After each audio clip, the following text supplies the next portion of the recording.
Plusieurs semaines après son départ, Fabio Grosso continue de perturber l'OL. Évincé fin novembre du banc de l'OL après des résultats catastrophiques avec l'équipe, Fabio Grosso est devenu le cauchemar des Gones. En effet, le technicien italien n'a pas encore été viré, sa procédure de licenciement étant toujours en cours. Et l'ancien coach de Frosinone ne compte pas faire de cadeau à l'Olympique lyonnais. Fabio Grosso réclame une fortune à l'OL.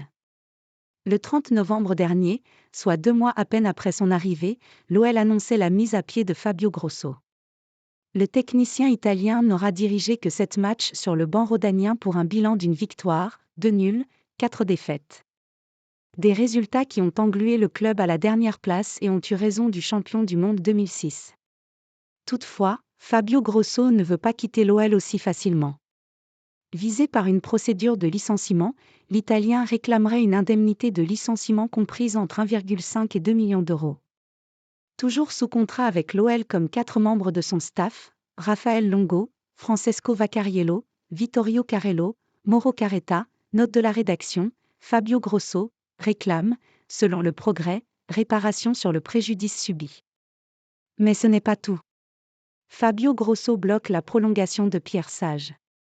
Hormis la réclamation faite à l'OL, Fabio Grosso empêche une autre opération des Gones. En effet, le Progrès révélait il y a 2 jours que la prolongation de Pierre Sage dépendait du licenciement de l'Italien. Il n'y a toujours pas de fumée blanche concernant le poste d'entraîneur à l'OL pour la deuxième partie de saison. En fait, Pierre Sage doit bien être nommé, sauf grande surprise, mais officiellement, il n'en est rien à ce jour.